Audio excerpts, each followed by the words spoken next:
First அவல் உப்புமா அந்த இதுக்கு வந்து நம்ம வந்து கொஞ்சமாக கடலை 1/4 கப்பு சரியா, கரெக்டாக 1/4 கப்பு மெஷர்மெண்ட் எடுத்திருக்கேன். அந்த அளவுக்கு கடலையை வந்து வறுத்து தனியாக ஃபஸ்ட்டு எடுத்து வச்சுக்கலாம். இது கரெக்டாக வறுபடணும். இப்படி கைவிடாமல் நீங்கள் இது பண்ணிங்கன்னா தான் கரெக்டாக வரும். இது உங்களுக்கு இது வறுக்க தெரியலை அப்படின்னா வறுத்த கடலை வாங்கி வச்சு அது கூட நீங்கள் போட்டுக்கலாம், ஒன்றும் பிரச்சனை கிடையாது. ஆனால் ட்ரை ரோஸ்டட் கடலையாக இருக்கணும். இப்போ அங்கே வந்து கடலை வறுத்து ரெடி பண்ணி வச்சுட்டேன். இப்போ இது வந்து சிவப்பு அவல் சரியா, சிவப்பரிசி அவல். இதை வந்து கொஞ்சம் நான் க்ளீன் பண்ணி நான் இதிலே தண்ணி பிடிச்சி ஊற்றி நான் இது வந்து 1 கப் அளவுக்கு எடுத்திருக்கேன். இதை வந்து இதில் வந்து லேசாக இந்த மாதிரி தண்ணி ஊற்றி ஊற வைக்கணும்லாம் அவசியம் கிடையாது. இந்த மாதிரி அதை வந்து இப்படி பண்ணிங்க அப்படின்னா போதும். ஊற வச்சிங்க அப்படின்னா ரொம்ப குழஞ்சி போயிடும். ஸோ அதனால் வந்து இதை வந்து இந்த மாதிரி லேசாக தண்ணி ஊற்றி இந்த மாதிரி ஒரு 5 மினிட்ஸ் வச்சுருங்க. நான் இங்கே பாத்திரத்தை சூடு பண்ணி வச்சுட்டேன். வச்சுட்டு இதில் வந்து சும்மா இந்த பாருங்கள் 1 டீஸ்பூன் தான், 1 டீஸ்பூன் அளவுக்கு எண்ணெய் ஊற்றிக்கோங்க. கடுகு, உளுந்தம்பருப்பு இதெல்லாம் நம்ம வழக்கமாக தாளிக்கிற அந்த ஐட்டம் எல்லாமே நம்ம போட்டுக்கலாம். இதில் கடுகு போட்டாச்சு.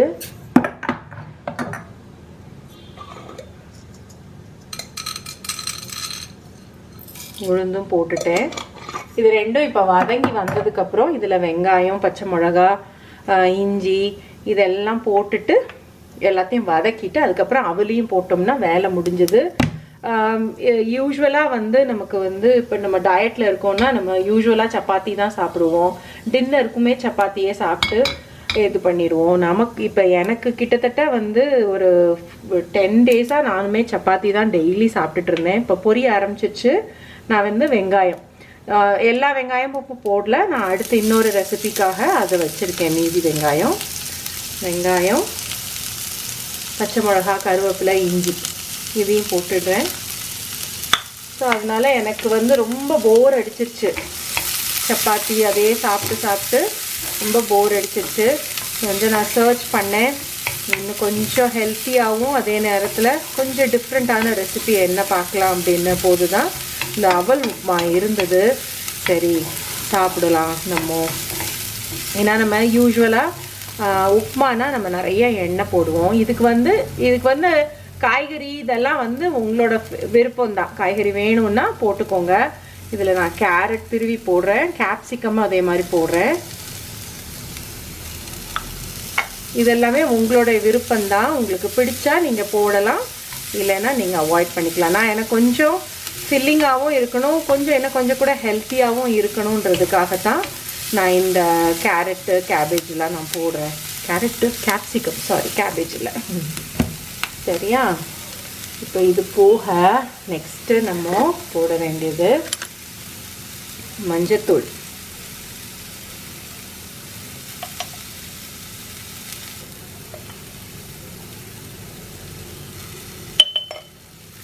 இப்போ போட்டுட்டு இதை மிக்ஸ் பண்ணி விட்டுக்கோங்க. மிக்ஸ் பண்ணி விட்டுட்டு இந்த அவலையும் போட்டுட்டோம்னா வேலை முடிஞ்சது நமக்கு.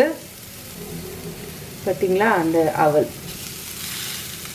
அது அவ்வளோதான். நீங்கள் அதுக்கு மேலே போட்டிங்க அப்படின்னா இந்த அவலை போட்டுட்டு அடுப்பை சிம் பண்ணிடுங்க,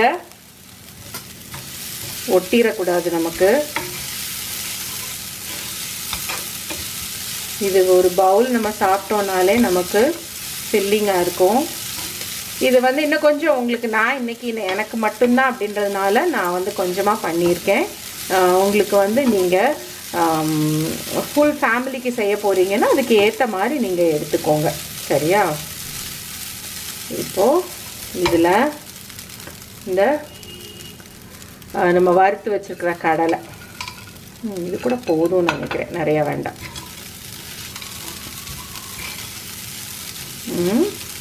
இது பண்ணிவிட்டு இப்போ இதை சர்வ் பண்ணிடலாம். ஓகே, நம்ம இப்போ இந்த சாண்ட்விச் பண்ணுறதுக்கு வந்து ஒரு ட்ரெஸ்ஸிங் ரெடி பண்ணிக்கலாம். இங்கே நான் வந்து வெஜிடபிள்ஸ் கட் பண்ணி வச்சுருக்கேன். என்னென்ன வெஜிடபிள்ஸ்னு இப்போ பார்த்துடலாம். இதில் கேரட் இருக்குது, கேபேஜ் இருக்குது, இந்த பர்பிள் கேபேஜ் வாங்கினேன் நான். ஸோ அதுவும் எடுத்து வச்சுருக்கேன். அது போக இங்கே கொஞ்சமாக கட் பண்ணி வச்சுருக்கிற வெங்காயம், கேப்சிகம் இது ரெண்டும் இருக்குது.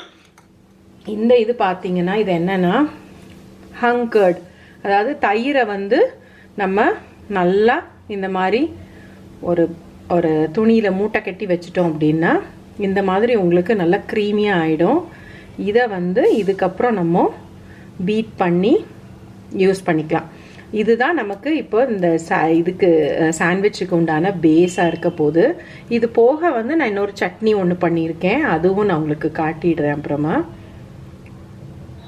இப்போ இந்த துணியிலேருந்து தயிர் எல்லாத்தையும் இங்கே எடுத்துடலாம். நல்லா இது ஒரு 2 hours வரைக்கும் வச்சுருங்க. அப்போ நல்லா அது தண்ணி எல்லாம் விட்டு கரெக்டாக வந்துடும். நல்லா இந்த மாதிரி திக்காக இருக்குது இல்லையா, இதை வந்து நல்லா நம்ம பீட் பண்ணிக்கலாம்.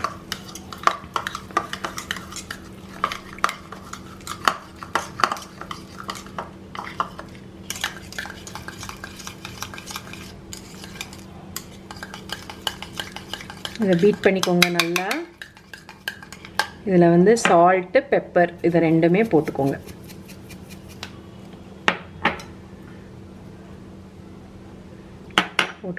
போட்டுட்டு இதையும் நல்லா பீட் பண்ணிக்கலாம். பீட் பண்ணிவிட்டு இப்போ இதில் கொஞ்சமாக லெமன் ஜூஸ் ஆட் பண்ணிக்கலாம். ரொம்ப வேண்டியதில்லை, கொஞ்சமாக போதும். இப்போ இது வந்து நல்லா பீட் பண்ணியாச்சு. நம்ம இப்போ என்ன பண்ணணும்னா நம்ம இங்கே வெஜிடபிள்ஸ் இருக்குது. இதில் வந்து வெங்காயம், கேப்சிகம் வந்து உங்களுக்கு ராவாக சாப்பிட்றது பிடிக்காது அப்படின்னா நீங்கள் ஆட் பண்ண வேண்டாம். பட் எனக்கு பிடிக்கும், நான் அதனால் நான் ஆட் பண்ணுறேன். இதை எல்லாத்தையும் ஒன்றா மிக்ஸ் பண்ணிக்கோங்க. இதில் கொஞ்சமாக, ஏன்னா இப்போ நம்ம இந்த இதில் மட்டும்தான் உப்பு போட்டோம். சால்ட் வந்து இதுலேயும் போடணும். நம்ம போட்டோம்னா தான் அது கரெக்டாக இருக்கும். அதனால் இதுக்கு தேவையான அளவு உப்பு போட்டுக்கோங்க. இதில் பெப்பர், இப்போ இதில் இதை வந்து மிக்ஸ் பண்ணிடலாம். இதை அப்படியே ஃபுல்லாக கரெக்டாக வலிச்சு போட்டுடுங்க. ஏன்னா அதில் எல்லாமே நம்ம க்ரீம் இதெல்லாம் இருக்குது இல்லையா, ஐ மீன் ஹங் கர்ட் வந்து நம்ம நல்லா பீட் பண்ணியிருக்கோம். ஸோ அதனால் அதை நல்லா மிக்ஸ் பண்ணிக்கோங்க. நான் இங்கே ப்ரெட்டை வந்து டோஸ்ட் பண்ணி எடுத்துக்கிட்டு இருக்கேன். ஆல்மோஸ்ட் முடிஞ்சுது. ஸோ இப்போ நம்ம அசம்பிள் பண்ணலாம். இங்கே வந்து நம்ம மிக்ஸ் பண்ணி வச்ச வெஜிடபிள்ஸ் வித் ஹங் கர்ட் இல்லையா, அது ரெடி ஆயிடுச்சு. இது வந்து நான் என்கிட்ட இருந்துச்சு ஆல்ரெடி, இந்த சட்னி இருந்தது, க்ரீன் சட்னி. இது ஒன்றுமே இல்லை, நம்ம வந்து கொஞ்சம் ஒரு 20 புதினா இலை, அதில் பாதி கொத்தமல்லி இலை, கொஞ்சம் பச்சை மிளகா, எல்லாத்தையும் ஒன்றா போட்டு உப்பும் போட்டு கொஞ்சமாக தயிர் மிக்ஸ் பண்ணி, கொஞ்சமாக, அதாவது நல்லா பார்த்தீங்கன்னா தெரியுது இல்லையா உங்களுக்கு, அது வந்து அப்படியே ரன்னியாக இல்லை, சும்மா ஒரு ஸ்பூன் அளவுக்கு தயிர் போட்டு அதை வந்து நான் இதை எடுத்து வச்சுருக்கேன். இது வந்து எனக்கு அப்பப்போ சாண்ட்விச்சுக்கு வந்து எனக்கு இது யூஸ் ஆகும். ஸோ இப்போ நான் வந்து இந்த சாண்ட்விச்சை பண்ணுறேன். இந்த க்ரீன் சட்னி இதில் போட்டுக்கோங்க. இது ஆல்மோஸ்ட் இது வந்து இது க்ரீன் சட்னிலையும் எண்ணெய் கிடையாது, இதுலேயும் எண்ணெய் கிடையாது. ஸோ அதனால இது ஒரு நமக்கு வந்து நோ ஆயில் டின்னரோ இல்லைன்னா பிரேக்ஃபாஸ்ட்டுக்கு நீங்கள் நோ ஆயில் சேர்க்கணும்னு நினச்சிங்க அப்படின்னா அது கூட நீங்கள் இந்த மாதிரி பண்ணிக்கலாம். So it be very healthy நமக்கு. இப்போ இந்த வெஜிடபிள்ஸை எடுத்து நல்லா ஸ்ப்ரெட் பண்ணிக்கோங்க.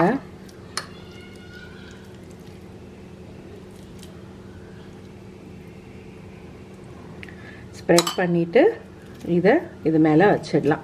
இதை வச்சுட்டு இதை நல்லா அமுக்கி விட்டுக்கோங்க. நம்ம கட் பண்ணி நான் காட்டுறேன் உங்களுக்கு.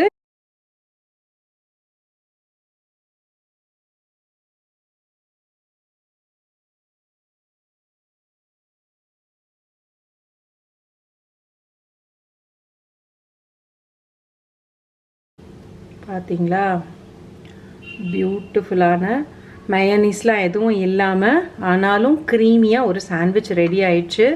நான் இதே மாதிரி அந்த பீஸையும் இது பண்ணிவிட்டு உங்களுக்கு இது பண்ணுறேன். இங்கே அதே மாதிரி நம்ம போஹா இது அவல் உப்புமா இதையுமே நான் வந்து சர்வ் பண்ணிட்டேன். இதில் வந்து உங்களுக்கு பிடிக்கும் அப்படின்னா நீங்கள் லெமன் போட்டுக்கோங்க. நான் சாப்பிட்டு பார்த்தேன், லெமன் வேண்டாம் அப்படின்ற மாதிரி கரெக்டாக இருந்துச்சு.